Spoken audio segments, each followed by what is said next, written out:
Ya, yang mana absensi tersebut akan dijadikan sebagai eh, sertifikat bagi tiap peserta yang mengisi form eh, absen. Baik teman-teman, Bapak dan Ibu, Akang dan Teteh yang dirahmati Allah Subhanahu wa taala, yang terhormat narasumber kita pada sore hari ini, Kak Jahira Salsabila Nurul Imam, SAG. Kemudian yang kami hormati Ketua Prodi Institut Agama Islam Persis Bandung, Ibu Bana Nailin Najiha. Kemudian yang kami hormati Bapak Komarudin Soleh sebagai Ketua Prodi Program Studi Ilmu Hadis Institut Agama Islam Persis Bandung dan teman-teman sekalian. Baik teman-teman yang dirahmati Allah Subhanahu wa taala, eh, di acara pada sore hari ini adalah webinar yang bertajuk Peran Asbabun Nuzul dalam Penafsiran Al-Quran. Pertama, saya ucapkan terima kasih atas waktu dan kesempatan teman-teman semuanya untuk bergabung. Sebelum kita mulai acara ini, izinkan saya untuk menyampaikan susunan acara pada sore hari ini. Yang pertama adalah pembukaan, kemudian sambutan oleh Kaprodi IAT, kemudian pembacaan CV narasumber, kemudian penyampaian materi, kemudian tanya jawab, kemudian penutup. Baik teman-teman semuanya, kita langsung saja untuk membuka acara kita pada sore hari ini. Mari kita dengarkan dan simak sambutan dari yang terhormat Ibu Banan Nailin Najiha selaku Ketua Prodi Institut Agama Islam Persis Bandung, Program Studi Ilmu Al-Quran dan Tafsir. Padanya kami persilakan. Oke, terima kasih Kang Fajar. Kalau Allah Ta'ala fi Qur'anihil Karim, A'udzu billahi minasyaitonir rajim. Inna nahnu nazzalna dzikra wa inna lahu lahafizun. Wa qala Allah Ta'ala fi Qur'anihil aidan, wa idza hayyitum bi tahiyatin fahayyu bi ahsana minha aw rudduha. Assalamualaikum warahmatullahi wabarakatuh. Waalaikumsalam warahmatullahi wabarakatuh. Yang kami hormati narasumber yang telah hadir hari ini, Teteh Jahira Salsabila Nurul Imam SAG, yang kami hormati Akang Muhammad Fajar SAG selaku Master of Ceremony, yang kami hormati pula Kaprodi Ilmu Hadis yang telah hadir bersama kita ya, Bapak Kandidat Doktor Komarudin Soleh. Ya, terima kasih banyak sudah bersudi hadir di acara Engage antara Prodi dengan alumni pada hari ini.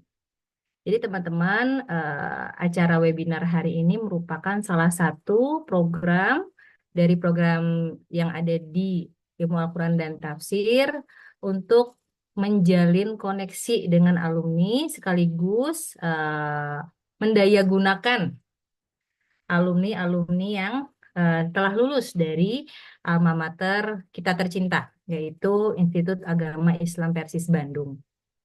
Teteh Jahira ini merupakan mahasiswa terbaik, ya.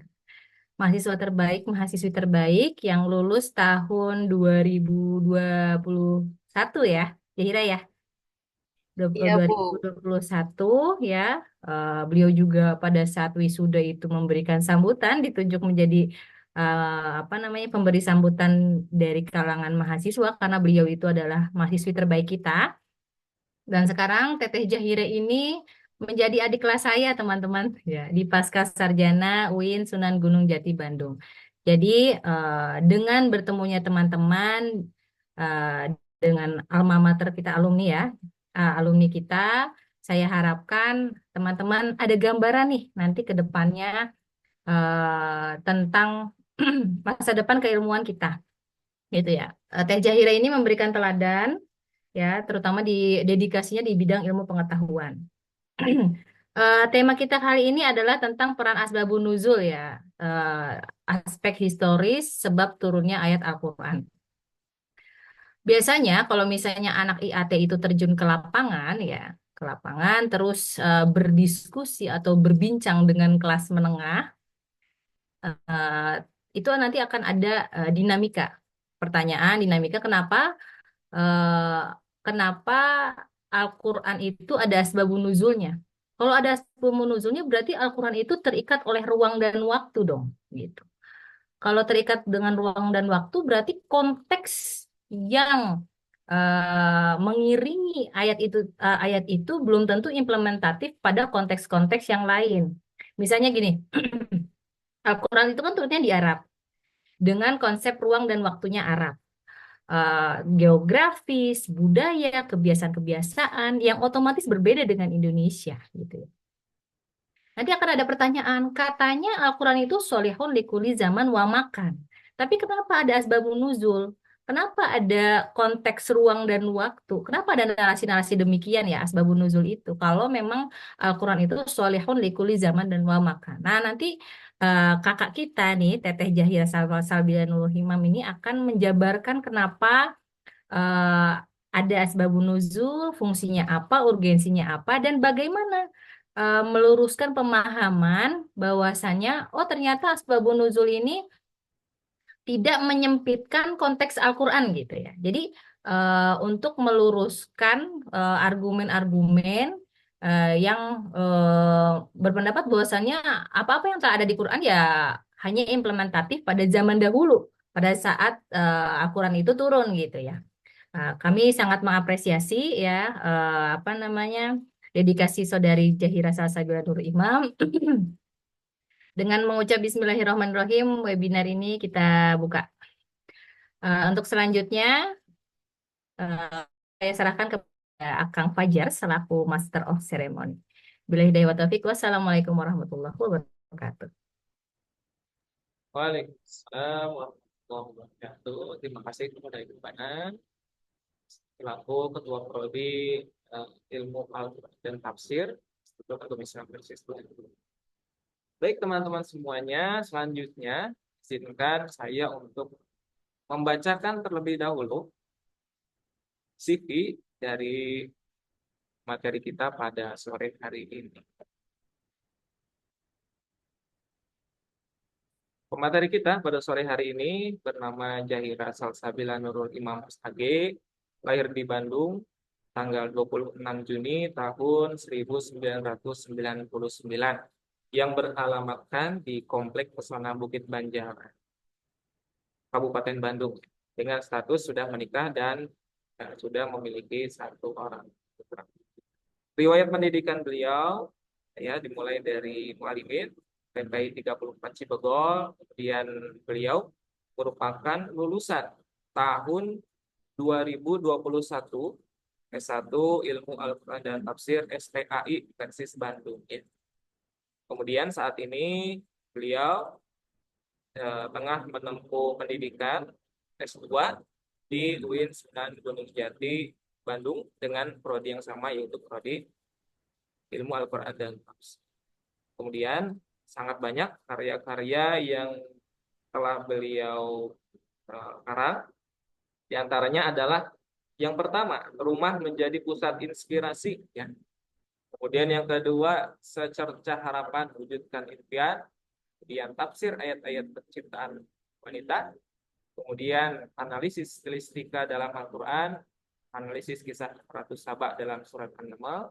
Kemudian generasi muda Persis, lumbung kadar masa depan. Itu CV yang bisa saya bacakan. Tentunya teman-teman sudah nggak sabar ya menanti materi yang akan disampaikan oleh Kak Jahira. Saya ingin menyapa terlebih dahulu Kak Jahira. Apakah aman sudah perangkatnya? Dimulai dari mic dan videonya. Aman, aman Kang. Tapi izin nggak pakai background ya. Oh iya. Jadi blur. Ya. Takut salvo. Baik teman-teman semuanya, tanpa berlama-lama lagi kita simak, siapkan alat tulis kita, kemudian suasana kita harus nyaman ya. Penyampaian materi dari narasumber kita Kak Jahira Salsabila Nurul Imam SAG dengan judul Peran Asbabun Nuzul dalam Penafsiran Al-Quran. Kepada Kak Jahira kami persilakan. Oke. Alhamdulillahilladzi bi ni'matihi tatimmus sholihat. Asyhadu an la ilaha illallah wa asyhadu anna Muhammadan abduhu wa rasuluh amma ba'du. Alhamdulillah, rekan-rekan semua, sebuah kehormatan ya bisa bergabung dalam majelis ilmu gitu. Untuk pertama kalinya saya juga nggak nyangka ya Bu ya, awalnya tuh emang ngisi kuesioner aja gitu, dikira nggak akan langsung eksekusi gitu. Nggak tahu kalau alumni yang lain apa ada yang ngisi atau enggak. Mungkin jadi percobaan gitu ya. Ya mudah-mudahan kajian kita hari ini berkah. Mungkin terkait dengan asbabun nuzul bukan suatu hal yang aneh gitu ya, teman-teman juga sebagai mahasiswa ilmu Al-Quran dan tafsir sudah tidak asing lagi, sudah mempelajari dalam ulumul Quran mungkin ya. Karena asbabun nuzul ini termasuk mahaulal Quran gitu ya. Ada mafil Quran, ada mahaulal Quran. Kalau mafil Quran pembahasan yang ada gitu di dalam Al-Quran, terus juga secara tersurat gitu ya, ada dijelaskan di dalam Al-Quran. Nah, asbabun nuzul ini mungkin berkaitan dengan mahaulal Quran atau apa yang ada di mengitari Al-Quran tersebut gitu. Nah, boleh Kang di-share atau mau sama aku aja kali ya? Oh Bentar. boleh, dari Kak Jahira bisa share screen. Oke, bentar.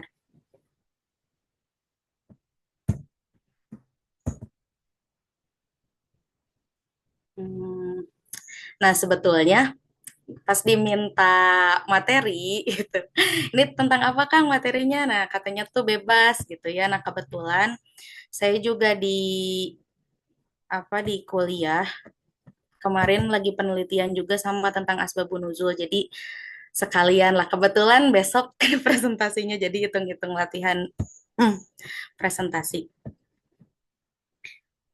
Iya, sebentar. Oke, mana ya? Share.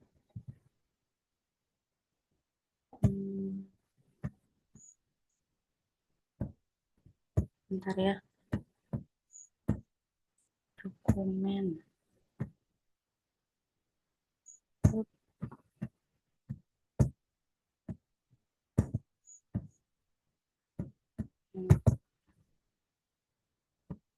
Nah, ini ya. Apakah sudah terlihat screen-nya? Sudah terlihat Kak, jelas. Oke. Ini ya tentang asbabun nuzul tadi juga sudah dibahas sedikit oleh Ibu Kaprodi. Ya, secara etimologis, secara bahasa kata asbabun nuzul berasal dari kata sabab yang itu adalah dalam bentuk Mohon maaf Kak jamak. Jahira, Apa? PPT-nya belum tertampilkan. Oh, Kalau baru di file explorer gitu. oke. Bentar. Di ini udah ada sih. Coba dibantu sama Kang Fajar aja coba. Bisa Saya coba. diklik yang share, kemudian klik yang entire screen.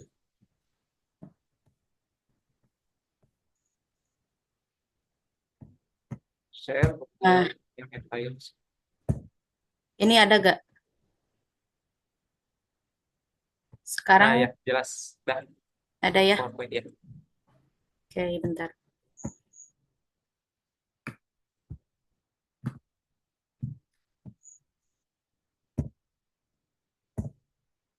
Nah, ini sudah jelas sekarang? Jelas. Oke. Dilanjut ya. Nah, dalam bentuk plural berasal dari kata sabab yang berarti sebab gitu ya, penyebab. Dan kata nazala yanzilu yang memiliki arti turun. Nah, secara istilah, asbabun nuzul sendiri memiliki definisi kejadian dan peristiwa historis yang mengiringi dan melatar belakangi turunnya wahyu Al-Quran.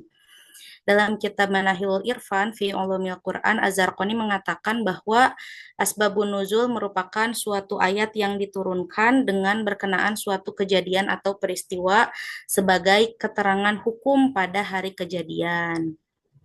Itu ya, jadi penyebab lahirnya atau turunnya suatu ayat. Karena kan Al-Quran itu lahir tidak secara langsung ya, tidak langsung 30 juz dalam satu hari, tidak, tapi diturunkan kepada Rasulullah SAW secara berangsur-angsur selama kurang lebih 23 tahun. Nah, penyebab dari turunnya ayat tersebut atau kejadian yang mengiringinya gitu, baik nanti ada berupa pertanyaan atau berupa kejadian dan seterusnya, itu disebut dengan asbabun nuzul. Nah, yang selanjutnya, oke, maaf. Nah, ya. Nah, urgensi asbabun nuzul. Nah, pengertian dulu, maaf. Pengertian dari mana Al-Qotton membagi terminologi asbabun nuzul Al-Quran menjadi 3 ya. Yang pertama adalah terjadinya sebuah peristiwa lalu turunlah ayat Al-Quran karena sebuah peristiwa tersebut. Yang kedua, Allah atau para sahabat Rasulullah bertanya tentang suatu hal, lalu turunlah ayat yang menjelaskan hukum tersebut. Gitu ya. Nah, contohnya misalkan ayat-ayat yang diawali dengan yas'alunaka. Nah, itu berarti tandanya ayat tersebut turun berkenaan dengan pertanyaan para sahabat. Yas'alunaka anil mahid, terus yas'alunaka anil ahillah gitu ya, dan seterusnya. Yang ketiga adalah peristiwa turunnya ayat Al-Quran yang dilatar belakangi sebuah kejadian atau pertanyaan. Gitu, nah ini menurut Mana Al-Qotton. Nah, sekarang perdebatannya secara akumulatif kurang lebih terdapat dari 300 riwayat asbabun nuzul dari total 6.236 ayat Al-Quran. Nah, Imam As-Suyuti menjelaskan bahwa asbabun nuzul ini tidak mengkhususkan hukum atas kejadian tertentu dalam implementasi asbabun nuzul yang bersifat universal. Jadi, kawan-kawan, terkait dengan asbabun nuzul itu tidak menandakan bahwa hukum tersebut atau ayat tersebut misalkan karena turunnya tentang kejadian tersebut maka menjadi hukum untuk hanya sebagai hukum kejadian tersebut gitu ya, tidak, tapi melihat pada keuniversalan ayat gitu, lafaz ayatnya. Nanti kita bahas ada kaidahnya. Nah, mufasir kenamaan Aisyah Abdurrahman yang dikenal dengan sebutan Bintu Syati mengusulkan penolakan untuk menganggap setiap peristiwa asbabun nuzul tersebut sebagai sebab atau bahkan tujuan turunnya wahyu. Asbabun nuzul menurutnya hanya sekedar merupakan kondisi-kondisi eksternal dalam pewahyuan itu yang tadi ya, bukan merupakan ayatnya tapi eksternal ayatnya gitu. Mahaulal Quran gitu, bukan mafil Quran. Nah, sehingga penekanannya diletakkan pada universalitas makna dan bukan pada kekhususan kondisi tersebut. Nah, Mana Al-Qotton melengkapi kedua pendapat di atas bahwa asbabun nuzul ini yang nantinya akan menjelaskan universalitas ayat Al-Quran yang bersifat umum dan menjelaskan kekhususan ayat-ayat yang bersifat spesifik. Nah, sumber periwayatan. Asbabun nuzul ini berasal dari riwayat yang bersumber dari hadis Nabi Shallallahu Alaihi Wasallam, perkataan sahabat atau perkataan para tabi'in. Nah, Imam Al-Wahidi berpendapat asbabun nuzul Al-Quran tidak diterima apabila bukan berasal dari riwayat dan orang yang mendengar langsung atau menyaksikan turunnya ayat. Jadi kalau misalkan menurut Imam Al-Wahidi, asbabun nuzul ini hanya bisa diterima oleh para sahabat jika yang menjelaskannya itu adalah para sahabat. Kalau misalkan para tabi'in itu tidak gitu. Mengidentifikasi penyebabnya, terus juga membahas ilmunya dan menetapkan nilai asbabun nuzul tersebut. Nah, sedangkan Imam As-Suyuti berpendapat apabila riwayat asbabun nuzul Al-Quran berasal dari kalangan tabi'in, maka riwayat tersebut dapat diterima dan dihukumi sebagai hadis mursal. Hadis mursal itu hadis yang sampai kepada sahabat Nah, urgensinya dalam penafsiran seperti apa? Nah, nanti ada juga ya contohnya. Yang pertama, menjelaskan hikmah dalam penetapan hukum-hukum syariat. Jadi hikmah dalam penetapan hukum-hukum syariatnya seperti apa? Kalau ini lebih kepada tarikh tasyri gitu ya. Kayak misalkan pensyariatan khomer gitu kan tidak langsung secara sekaligus diharamkan gitu. Khomer itu pada awalnya dijelaskan dulu tentang manfaat dan madorotnya seperti apa khomer. Terus dijelaskan lagi lebih banyak madorotnya dibandingkan dengan manfaatnya gitu. Terus dibatasi dari segi waktunya dalam surat An-Nisa ya dibatasi kalau misalkan minum khamar itu tidak diperbolehkan ketika mendekati waktu sholat. Jadi minimal dalam satu hari itu dalam 5 waktu menjelang waktu sholat para sahabat pada waktu itu tidak diperbolehkan meminum khamar karena pada waktu itu terjadi ada seorang sahabat yang sedang mengimami gitu ya, lalu dia membaca surat Al-Kafirun, tidak selesai-selesai gitu surat Al-Kafirunnya karena ada 2 ayat yang sama, terus dibaca lagi, dan setelah selesai sholatnya dia dalam keadaan mabuk gitu ya. Jadi eh, dari sana diturunkanlah pensyariatan bahwa khomer itu tidak boleh diminum ketika mendekati waktu sholat. Nah, yang terakhir baru turun secara saklek gitu ya mengharamkan tentang khomer seperti itu. Dan itu ayat Al-Qur'an yang diturunkan secara bertahap lewat beberapa asbabun nuzul. Yang kedua, menspesifikasikan sebuah hukum pada suatu ayat apabila terdapat indikator atas kekhususan hukum pada asbabun nuzul ayat tersebut. Jadi hukumnya nih terkait apa gitu, indikatornya apa. Nah, indikator tersebut bisa kita temukan pada salah satunya adalah pada asbabun nuzulnya. Yang ketiga, menspesifikasikan konteks ayat yang bersifat umum apabila terdapat indikator kekhususan konteks pada asbabun nuzul ayat tersebut. Yang terakhir, perangkat wajib dalam menafsirkan Al-Quran dan menerangkan kata-kata Al-Quran yang sulit dimengerti.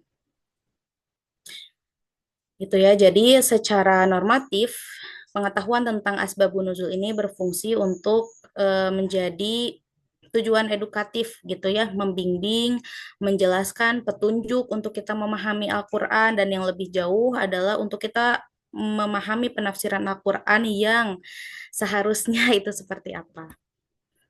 Nah, ini ya kaidah asbabun nuzul dalam tafsir yang tadi. Mungkin teman-teman pernah mendengar ya, ada al-ibrotu bi umumil lafdi la bi khususis sabab gitu. Nah, ibroh itu dilihat pada keumuman lafaz atau keuniversalitasan ayat lafaznya ya, bukan pada kekhususan sebabnya.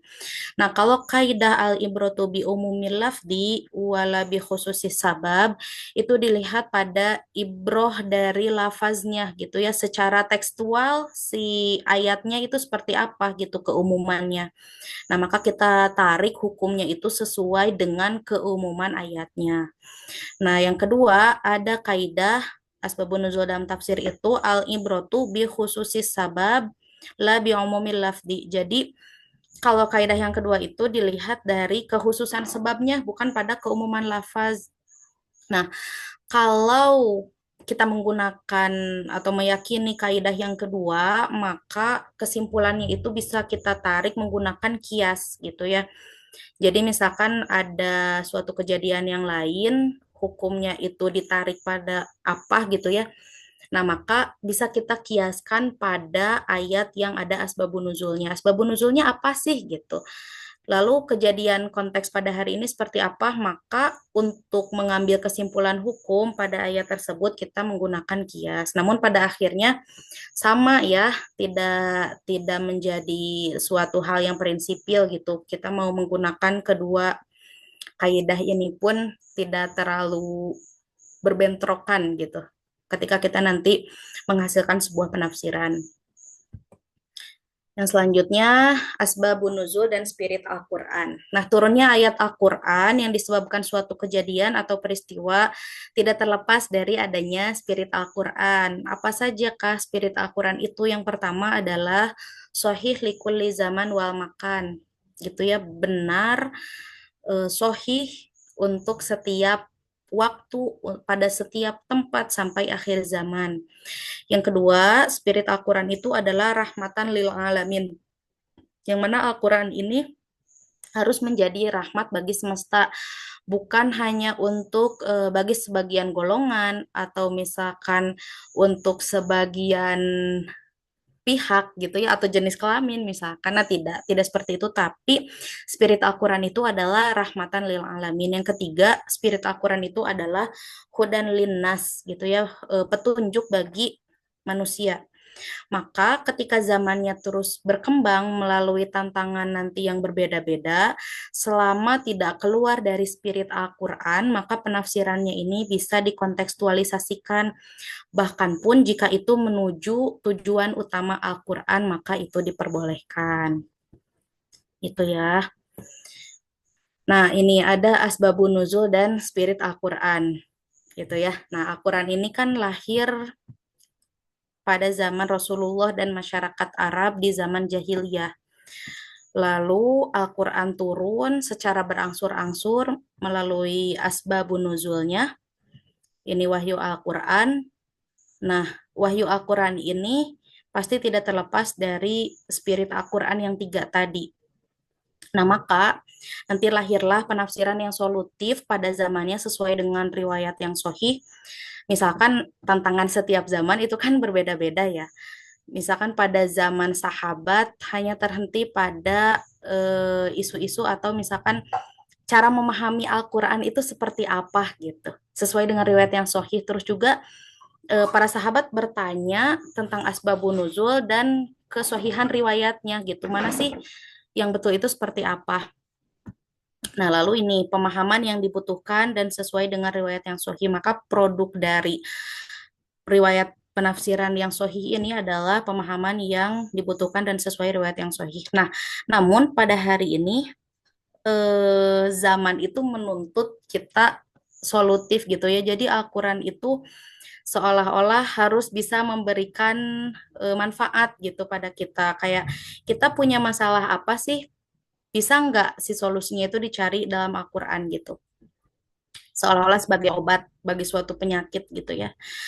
Nah, ditarik pada pemahaman yang kontekstual sebagai problem solver gitu. Nah, pemahaman yang dibutuhkan sesuai dengan riwayat yang sahih ditarik pemahamannya pada pemahaman yang kontekstual.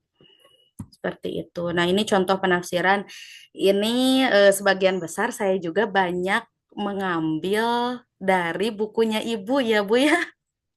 Gak apa-apa, Mangga. Semoga Ya, mengajari ya. dulu juga pernah diseminarkan, diwebinarkan di YouTube bukunya Ibu yang ini nih. Ya, kawan-kawan sudah pada punya belum bukunya Ibu Kaprodi?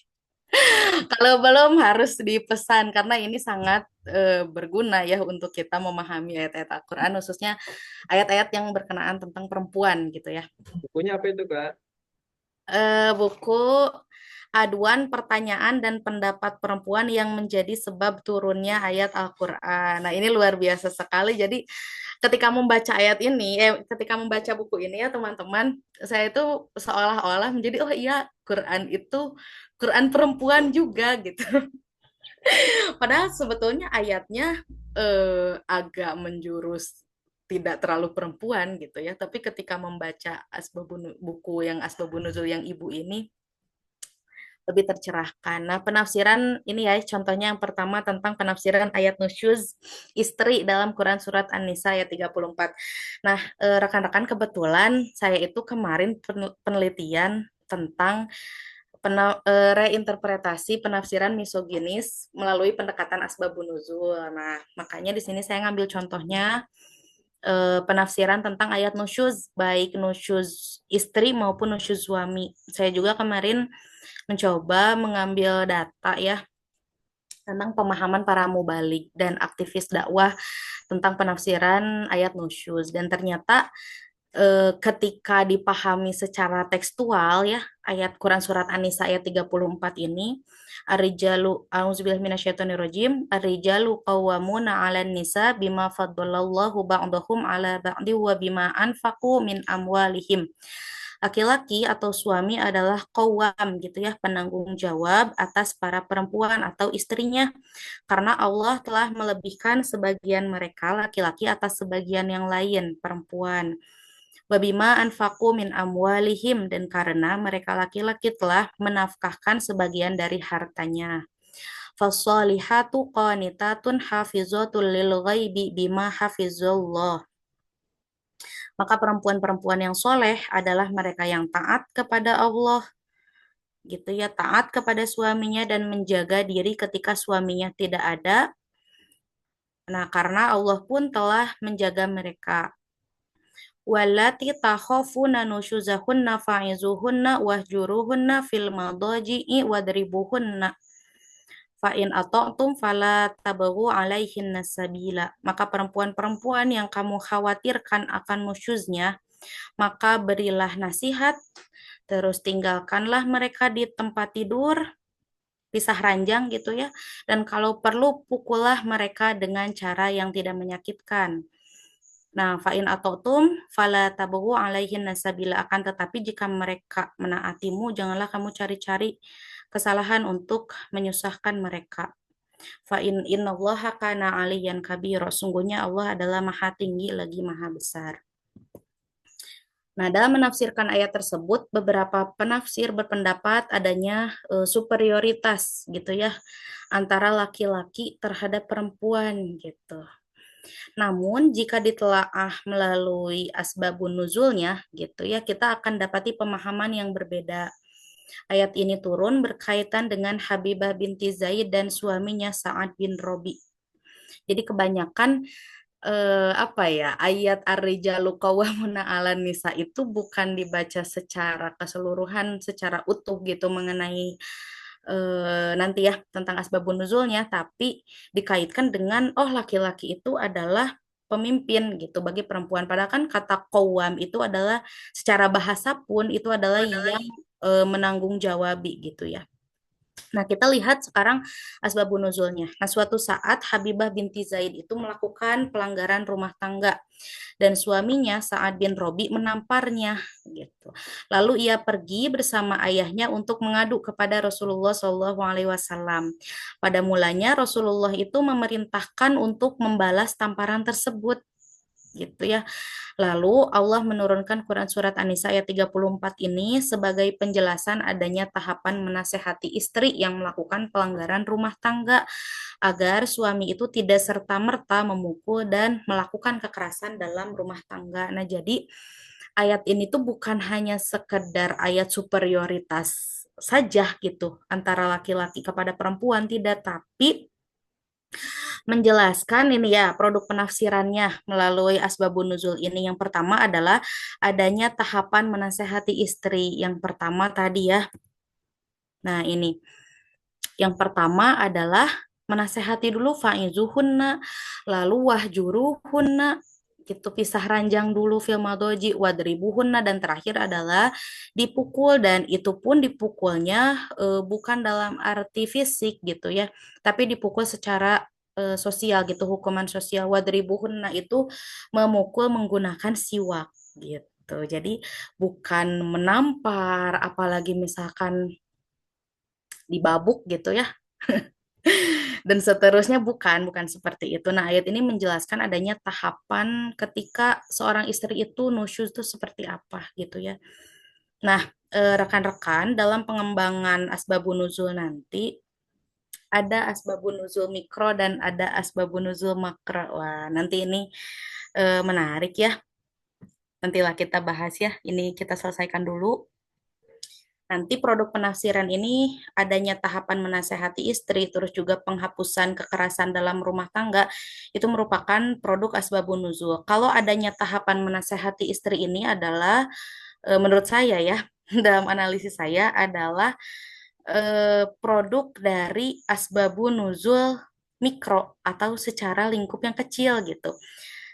Melihat dari tekstual ayatnya seperti apa gitu yang tersurat. Nah, sedangkan ayat ini merupakan penghapusan kekerasan dalam rumah tangga. Kenapa? Karena dilihat dari aspek asbabun nuzul yang makro atau lebih luas lagi gitu ya. Asbabun nuzul makro ini berkaitan dengan kondisi sosiokultural pada zaman ayat Al-Quran ini turun itu seperti apa. Karena mungkin patriarki itu sangat kentara gitu ya, relasi kuasa antara laki-laki dan perempuan ini sangat-sangat, perempuan ini tidak berharga gitu. Pada zaman dulu bisa diperjualbelikan seperti barang dagangan, bahkan bisa diwariskan. Nah, melalui ayat ini, zaman yang pada waktu itu sangat patriarki dihapuskan kekerasan. Salah satunya adalah isu tentang penghapusan kekerasan dalam rumah tangga. Seperti itu ya. Nah, yang selanjutnya ini ayat tentang nusyuz suami. Jadi ternyata bukan hanya laki-laki, bukan hanya perempuan saja gitu ya yang bisa nusyuz gitu, tapi laki-laki juga bisa. Saya kemarin melakukan survei, ternyata masih ada yang berpendapat bahwa nusyuz itu hanya pada perempuan saja, hanya pada istri saja, itu masih ada gitu ya. Nah, ini ayatnya Quran surat An-Nisa ayat 127. Wa ini imra'atun khafat mim ba'liha nusyuzan au i'radan fala junaha 'alaihima ayyusliha bainahuma sulhan wasulhu khair wa uhtiratil anfusus syuh wa in tuhsinu wa tattaqu fa innallaha kana bima ta'maluna khabira. Jika seorang perempuan khawatir suaminya akan nusyuz atau bersikap tidak acuh, pengabaian gitu ya, pengabaian, terus juga sudah bosan gitu ya. Keduanya dapat mengadakan perdamaian yang sebenarnya gitu, yang seislah-islahnya gitu. Nah, maka perdamaian itu lebih baik bagi mereka walaupun manusia itu menurut tabiatnya adalah kikir. Wa uhdiratil anfusus syuh wa in tuhsinu wa tattaqu fa innallaha kana bima ta'maluna khabira.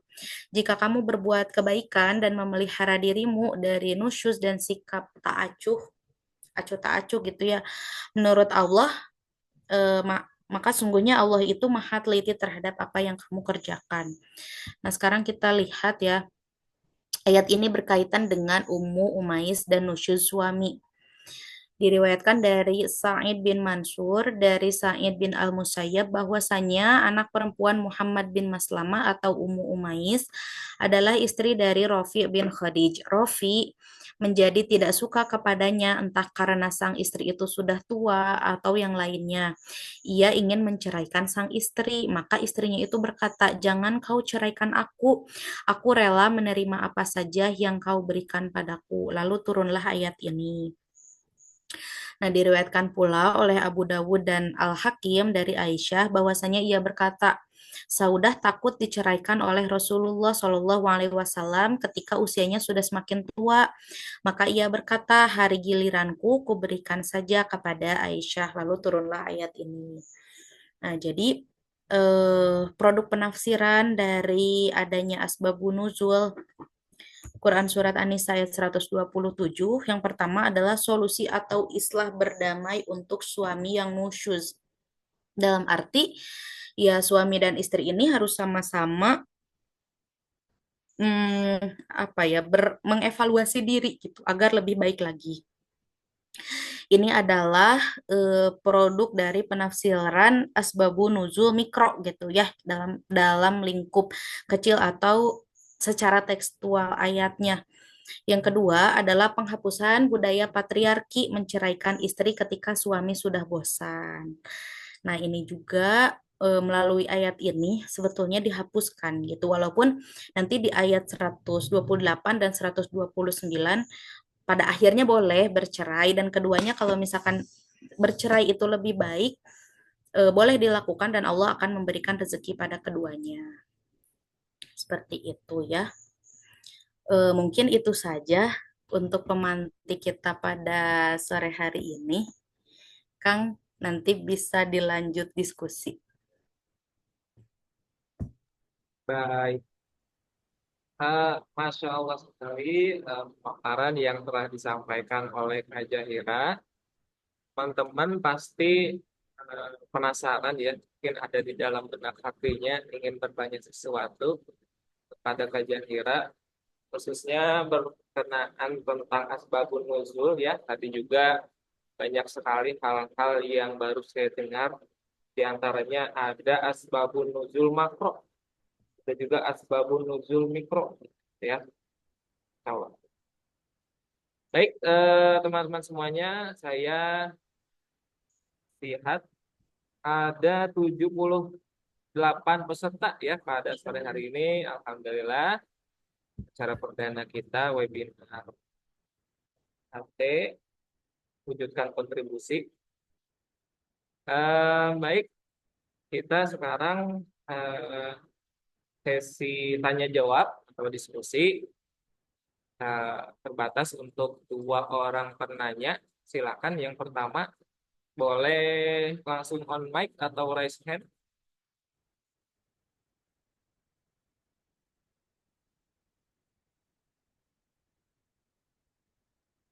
Oke, ada Alfani.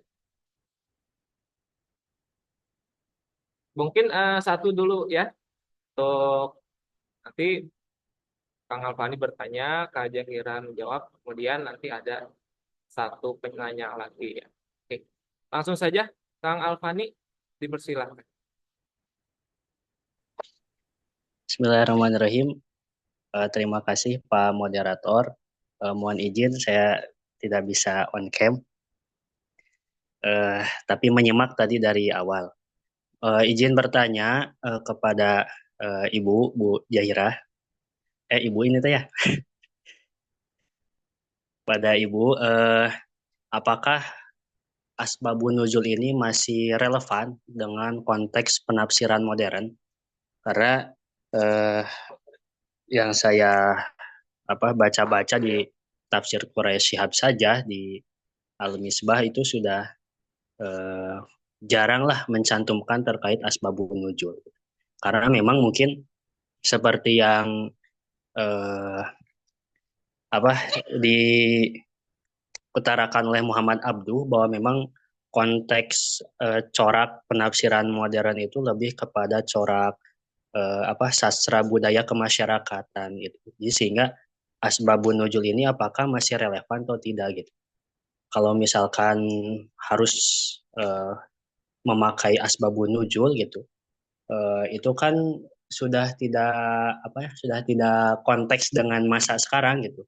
Terlebih kan berbeda ya kasus yang terjadi di zaman dulu dengan hari ini. Itu yang pertama. Yang kedua mah pengen tahu yang tadi asbabun nuzul mikro dan makro, sama rujukannya dari mana. Terima kasih.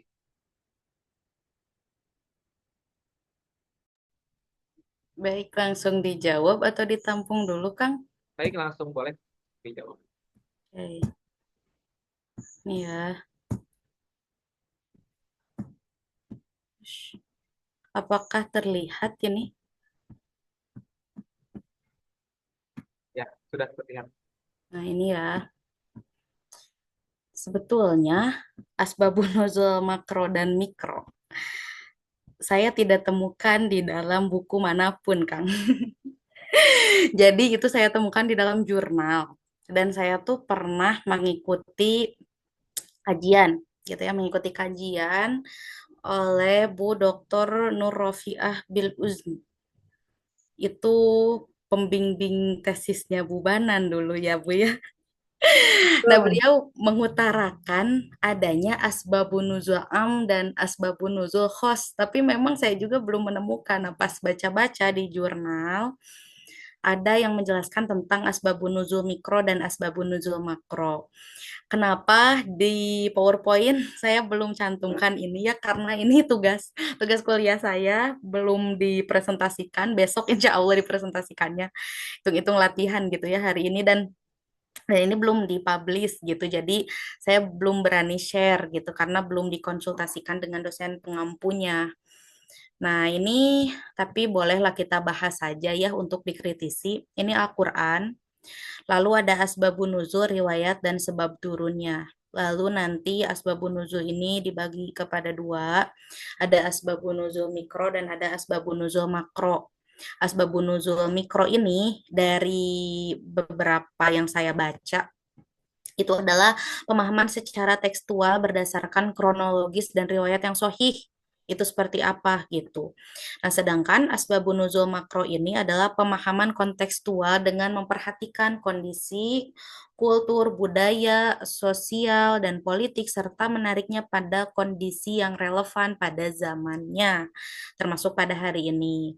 Nah, kalau asbabun nuzul mikro ini mungkin sudah tidak asing ya di telinga kita semua, riwayatnya apa, baik nanti ada sigoh-sigohnya gitu, sigoh sorihah, sigoh muhtamala, dan seterusnya.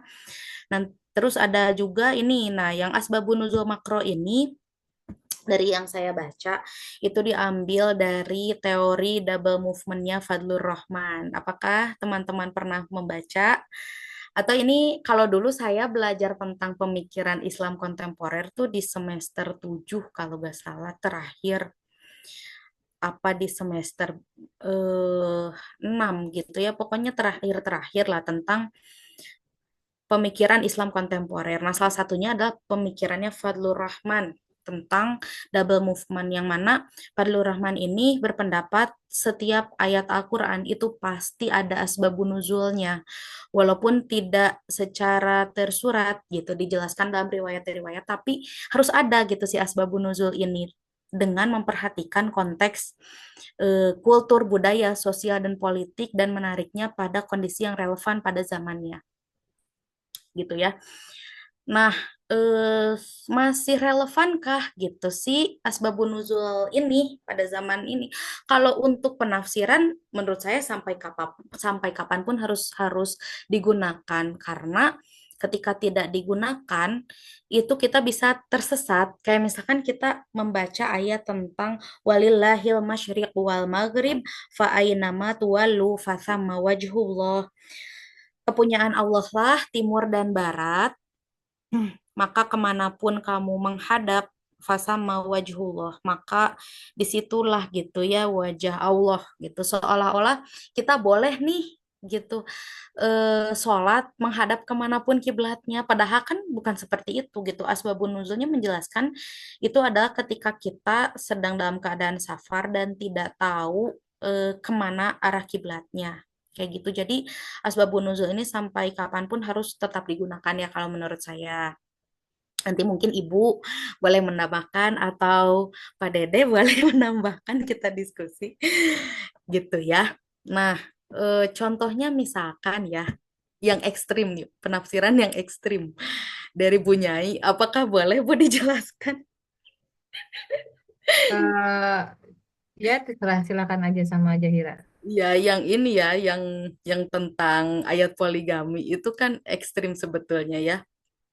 Gitu. Kalau misalkan kita lihat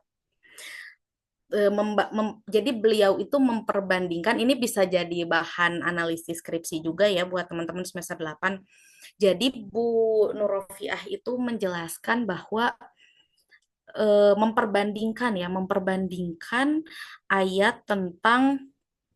eh, ayat tentang perbudakan dengan ayat poligami gitu, yang mana jadi beliau itu membagi ada titik berangkat, titik mula, di mana ayat Al-Quran itu turun, terus ada target antara, dan titik tujuan akhir yang finalnya itu seperti apa, gitu ya.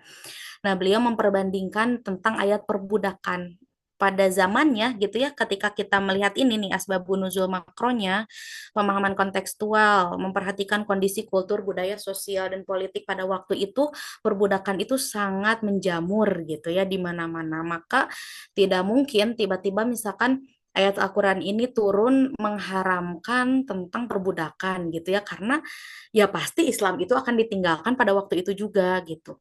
Tapi ketika kita melihat ini spirit Al-Quran gitu ya, atau nilai ideal moralnya Al-Quran, sohilikuli zaman wa makan, terus juga rahmatan lil alamin dan hudan linnas, gitu. Kita nanti akan melihat bahwa spiritnya itu rahmatan lil alamin gitu. Pada akhirnya tidak ada satupun ayat Al-Qur'an yang menegaskan bahwa kita disuruh untuk membeli budak atau misalkan memperbudak orang lain. Tidak ada gitu satupun ayatnya, tapi semua ayat Al-Qur'an itu rahmatan lil alamin.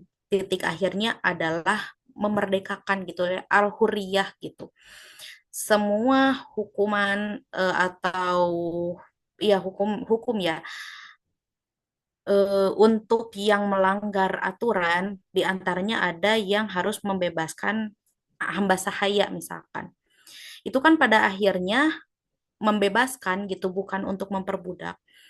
Nah, Bu Nur Rofiah atau Bu Nyai lah ya disebutnya itu. Bu Nyai itu menjelaskan bahwa pada hari ini saja sudah dihapuskan gitu perbudakan secara mengakar gitu sudah tidak ada di muka bumi ini gitu. Nah, ketika kita perbandingkan dengan ayat poligami misalkan, tapi ini untuk kalangan internal kita aja ya. Jangan dibahas keluar karena mungkin nanti bagi bagi yang suka menggandrungi atau punya cita-cita untuk poligami bisa ditentang habis-habisan gitu ya. Pemahaman seperti ini. Ini pun saya masih masih dalam tahap menganalisis gitu. Nah, ketika kita perbandingkan dengan ayat poligami, poligami ini kan diperbolehkan gitu ya, diperbolehkan dalam Islam satu, dua, tiga, atau empat gitu. Masna, wasula, sawaruba. Tapi pada akhirnya fawahidah gitu ya. Jika kamu khawatir tidak mampu berlaku adil, fawahidah gitu. Maka cukuplah satu gitu. Kenapa di display gitu ya oleh Allah dijelaskan seperti itu? Karena pada waktu itu poligami ini sangat menjamur juga gitu. Ada yang punya 10, 20 mungkin ya pada waktu itu. Dan bahkan ada seorang sahabat yang ingin masuk Islam, punya istri 10, kata Rasulullah, ceraikan yang lainnya dan sisakan 4 untukmu. Sahabat itu tidak langsung masuk Islam, dia tuh mikir-mikir sampai beberapa bulan, sampai akhirnya dia mau menceraikan ke 6 istrinya gitu dan disisakan 4 gitu gitu. Nah, kalau kita lihat teori double movementnya Fadlur Rahman, melihat konteks budaya pada waktu itu ya memang tidak mungkin gitu ayat perbudakan dan ayat poligami misalkan ya langsung saklek diharamkan, bahkan Homer pun itu kan secara bertahap ya. Tapi pada akhirnya spiritnya yang kita lihat gitu, spiritnya adalah monogami gitu ya. Kalau dalam spirit yang tadi perbudakan itu adalah huriyah gitu, kemerdekaan seperti itu. Nah, kalau kita lihat konteks pada hari ini, memang perbudakan ini sudah haram gitu ya, kalau kita lihat haram gitu, karena sudah tidak ada, bahkan sudah ada undang-undangnya tidak boleh ada perbudakan di atas dunia, harus dihapuskan gitu ya dalam undang-undang. Nah, dalam pernikahan pun sebetulnya asas di Indonesia, hukum perundang-undangan itu asasnya adalah monogami gitu. Nah, ketika melihat konteksnya pada waktu itu seperti apa dan ditarik ke zaman kita relevan atau tidak, ya tentunya asbabun nuzul ini harus terus selalu digunakan sampai kapanpun karena walau bagaimanapun Al-Qur'annya itu hadir pada zamannya dan kita berusaha menafsirkan pada hari ini, ya kita harus paham dong konteks pada waktu itu seperti apa. Kayak gitu. Tapi menurut saya ini ya tidak terlepas dari spirit Al-Qur'an ini seperti itu. Dan akhirnya ini penafsiran yang berkeadilan, yang rahmatan lil alamin, yang sahih likulli zaman wal makan. Seperti itu. Itu mungkin ya. Itu Kang sedikit boleh kita diskusi atau ada yang mau mengkritisi juga boleh. Dalam dunia akademisi ini sangat terbuka ya. Seperti itu. Atau Ibu mau menambahkan juga boleh, Bu. Sedikit menambahkan ya izin ya. Terima kasih banyak Teh Jairi, ini bagus ya komprehensif penjelasannya. Jadi tadi ya asbabun nuzul makro dan mikro itu adalah alih bahasa dari asbabun nuzul am dan khas gitu ya. Sebetulnya ada ulama-ulama biasanya kontemporer ya, ahli tafsir kontemporer yang merumuskan asbabun nuzul am dan khas.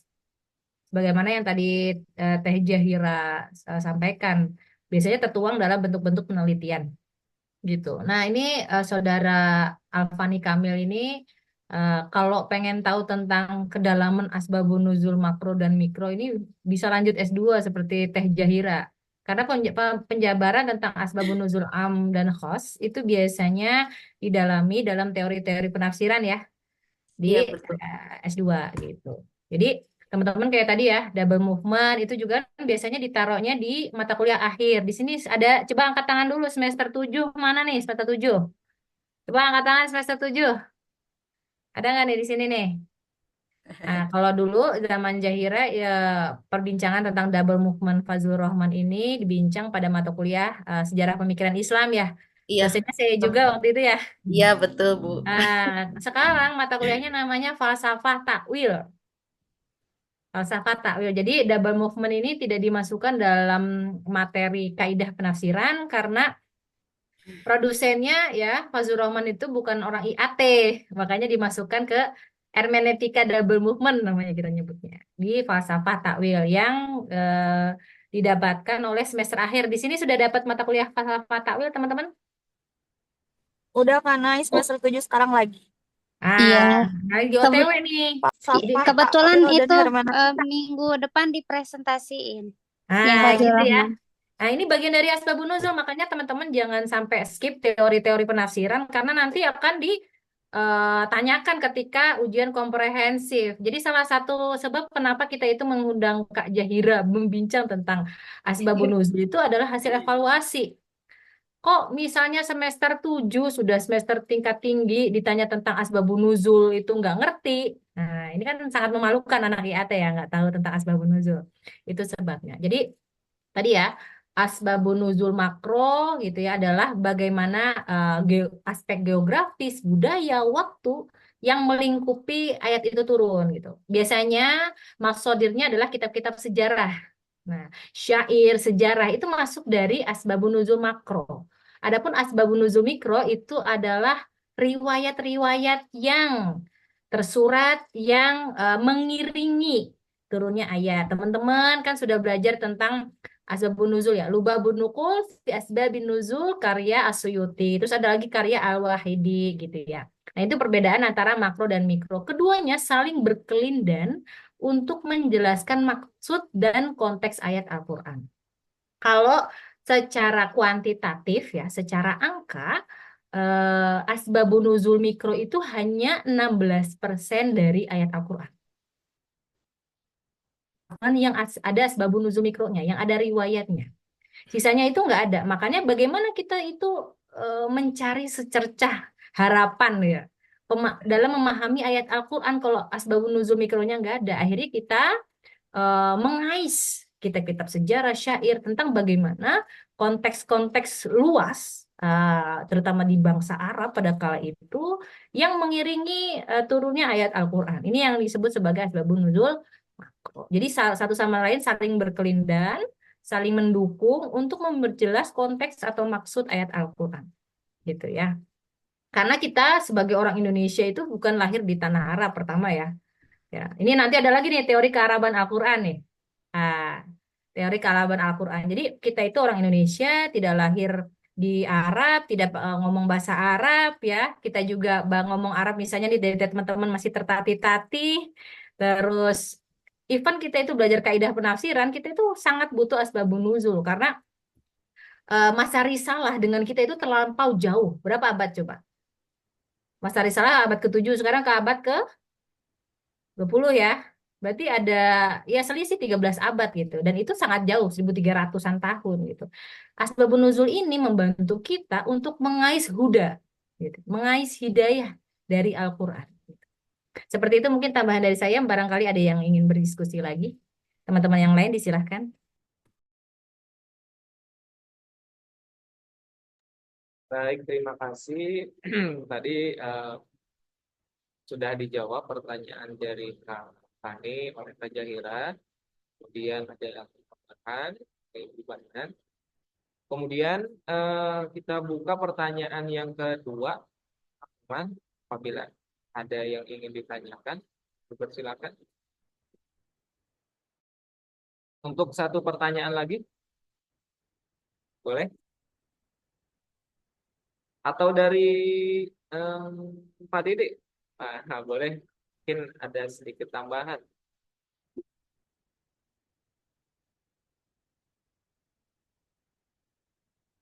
Silakan Pak Dede.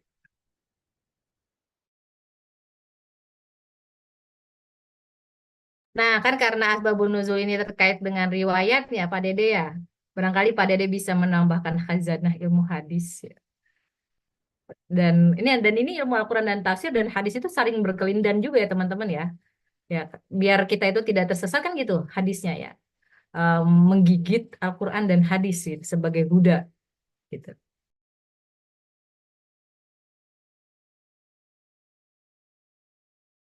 Baik, barangkali teman-teman ada yang ingin ditanyakan.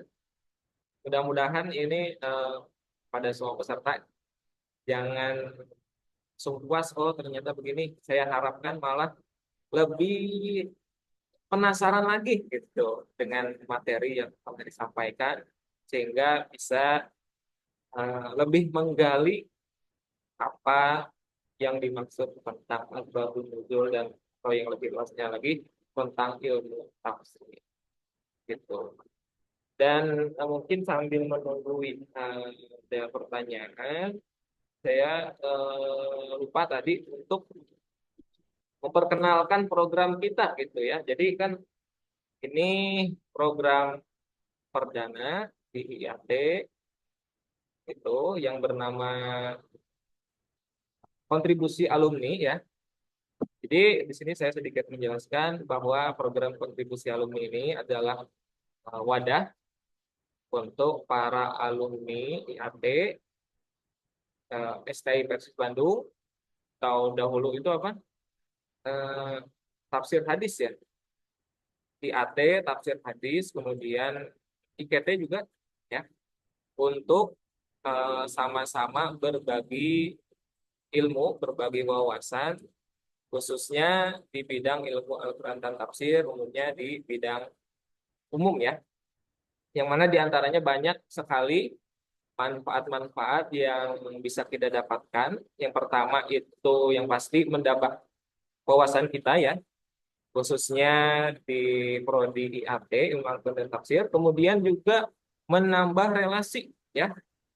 Jadi mungkin kita hanya bisa bertemu melalui Zoom atau grup, tetapi diharapkan kepada para peserta, oh ternyata ada teman sekelas saya yang ikutan juga, yang dulunya lama tidak ketemu, misalnya.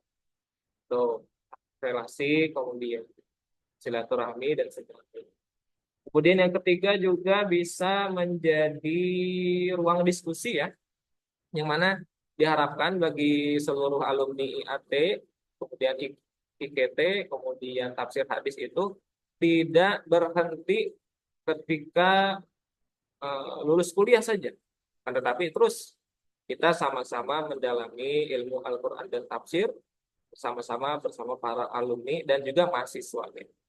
Kemudian yang keempat itu adalah connected ya, atau tersambung antara alumni dan kampus, yang mana mungkin kalau kita lihat ke belakang, alumni-alumni itu ketika sudah lulus itu ya sudah hilang begitu saja. Jadi yang diharapkan dengan adanya program ini itu tetap tersambung sampai kapanpun dengan kampus, antara kampus dan alumni. Dan yang terakhir adalah kolaborasi.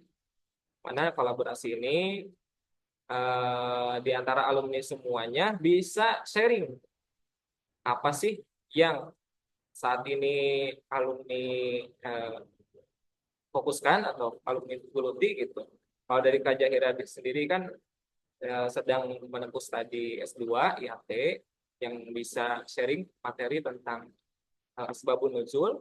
Kemudian mungkin ada di sini alumni yang lain ingin berkontribusi juga atau sharing ya, boleh berkaitan dengan IAT atau bahkan eh, mungkin punya lembaga tertentu yang bisa di-sharing kepada alumni dan mahasiswa semuanya. Dan saya akan spill sedikit, insya Allah webinar yang selanjutnya kita akan Nah, ini masih rencana juga sih. Akan membahas tentang korelasi atau urgensi bahasa Arab dengan itu spill sedikit ya. Dan teman-teman ada lagi yang ingin ditanyakan? Ada teman-teman satu pertanyaan lagi. Ini ada Akmal Ivani, mana nih? Biasanya Akmal Ivani, Revan ini pada nanya nih, mana Revan hadir nggak?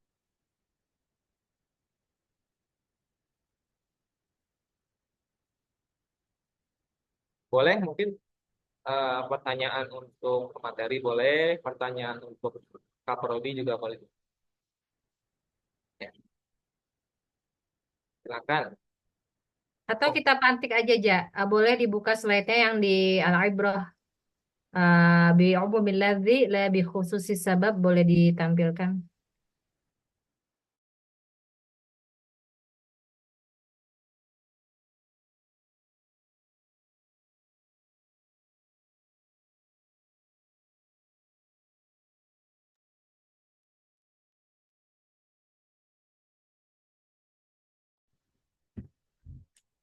Ini ya Bu ya.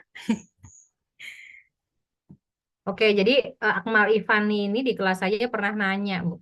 Pernah nanya kaitannya dengan asbabun nuzul itu kan ada kaidah ya. Al-ibrah bi umumil lafzi la bi khususis sabab. Ibrah itu berdasarkan keumuman lafaz, bukan kekhususan sebab Sebab. katanya. Ini kan juga adalah kaidah juga yang dipakai di usul fikih untuk merumuskan hukum-hukum jurisprudensi ya, hukum-hukum fikih. Nah, ketika kita itu mempelajari pada masa santri, pada masa kuliah, ini nampaknya tidak ada dinamika, tidak ada persoalan, gitu. Tapi dalam implementasi penafsiran itu ada persoalan. Ketika misalnya seorang mufasir bilang, kayak kita ambil contoh di ayat yang tadi diambil oleh Jahira ya. Sampelnya kita Anisa ayat 34 gitu. Ar-rijalu qawwamuna 'ala nisa bima faddalallahu ba'duhum 'ala ba'd wa bima anfaqu min amwalihim. Dalam menggunakan kaidah ini, itu juga harus memperhatikan umum dan khususnya, am dan khasnya. Teman-teman nih di semester 3 itu kan belajar qawaid tafsir ya. Semester 3, semester 4 nanti ada lagi di semester 7 nih, qawaid tafsir 1, 2, 3 sampai 3 ya. Atau sampai 2. Dulu Jahira sampai berapa tuh mata kuliah atau qawaid? 2 kalau nggak salah Bu. Sampai 2 ya, sampai ada 2 semester yang isinya tentang kaidah-kaidah penafsiran. Coba kita implementasikan kaidah usul ini ya, kaidah ibrah bi umum bil lafzi la bi khususi sabab yang digunakan juga sebagai kaidah penafsiran dalam ayat tersebut. Coba saya tanya, ayat tersebut itu menggunakan sigo-sigo atau lafaz itu umum atau khusus? Ya teman-teman boleh dibuka ininya, boleh dibuka mikrofonnya. Yang sudah belajar tentang am, khos, ma'rifah, nakirah, mutlak, muqayyad, coba diidentifikasi. Kira-kira ayat ini am atau khas? Ini nih ar-rijalunya. Coba Nah, Arijal itu am atau khos? Anissa. Nah, Anissa. Jadi kalau kita lihat secara ini ya, menggunakan kaidah penafsiran saja, Arijal dia ma'rifah yang menunjukkan kekhususan. Jadi kita tuh sebagai ahli tafsir ya atau calon-calon mufasir harus mendalami ini tuh siapa yang dimaksud. Gitu. Siapa? Laki-laki yang mana? Kan kalau misalnya ar-rijal tuh kayak seperti yang ya dalam bahasa Indonesia. Kalau bahasa Inggris the. Jadi harus tahu ini tuh yang mana. Terus di sini juga Anissa. Bi apalagi? Bima. Nah, ini menunjukkan taksis. Jadi untuk melihat tadi coba coba lihat slide yang tadi al-ibrah bi umumil lafzi la bi khusus sabab, coba di itu lagi slide-nya.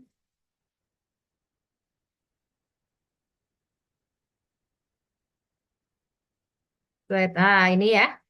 Untuk mau melihat kaidah ini juga harus melihat lafadznya juga. Jadi enggak asal sembarang kami mengambil keumuman ayat bla bla bla bla, padahal ayatnya itu khos. Gitu ya. Walaupun tadinya ada 2 arus ya, ada yang apa namanya Bintu Syati gitu. Jadi sehingga Bintu Syati itu eh, memaknai asbabun nuzul itu bukan penyebab turunnya Al-Quran, tapi hal-hal yang mengiringi turunnya Al-Quran. Seperti itu ya. Ini untuk pemantik aja, dinamika-dinamika yang lahir berdasarkan pembelajaran tentang asbabun nuzul.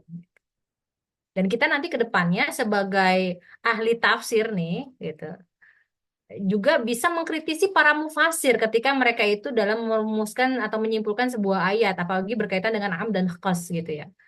Oh, ini mengambil keumuman ayat ini, padahal ayatnya itu khas. Nah, itu bisa menjadi ruang-ruang kritik untuk dikritisi. Barangkali ada lagi pertanyaan satu lagi?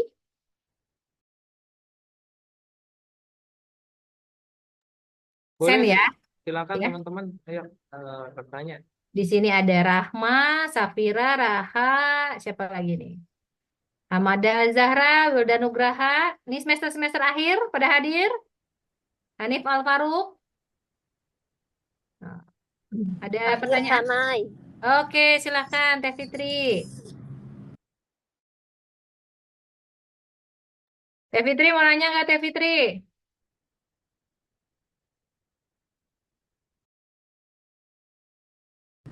Belum ada Kanai. Nah, udah pada paham semua ya ini ya?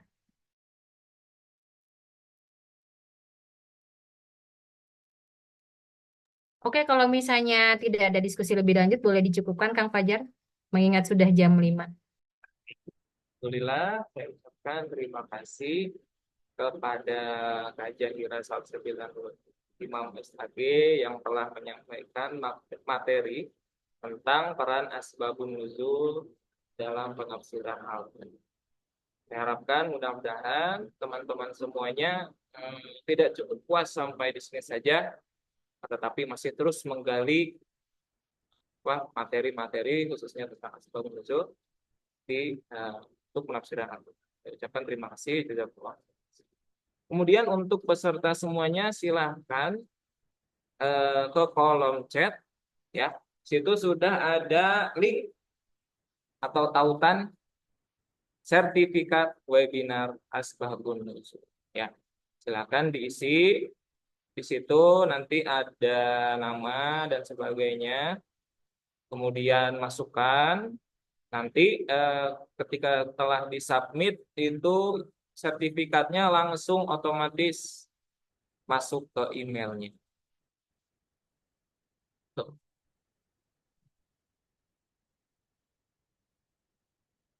Nanti, halo, halo. Halo. Nanti linknya juga akan di-share ke grup ya.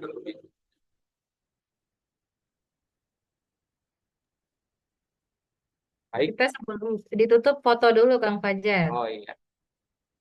Teman-teman semuanya, saya ucapkan terima kasih kepada Bu Kaprodi, kemudian Pak Dede sebagai Kaprodi Hadis, kemudian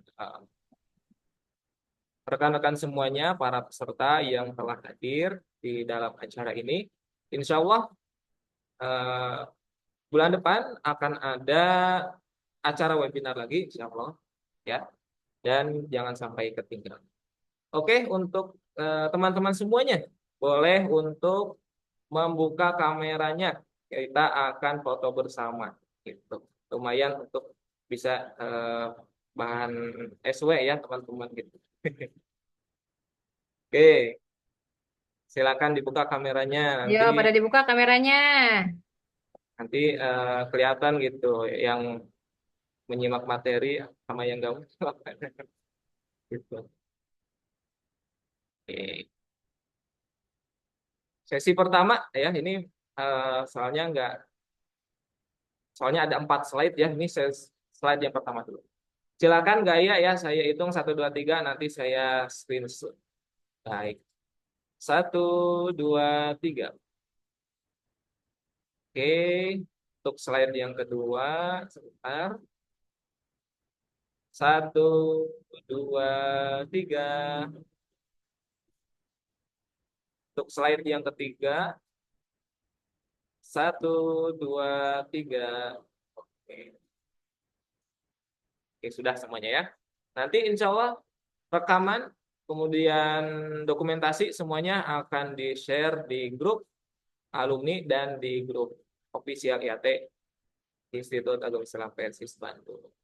Demikian yang bisa disampaikan pada acara hari ini. Mohon maaf apabila ada kekurangan. Sampai ketemu di acara webinar bulan depan, insya Allah. Saya akhiri. Dari topik walidayah. Wassalamualaikum warahmatullahi wabarakatuh. Waalaikumsalam.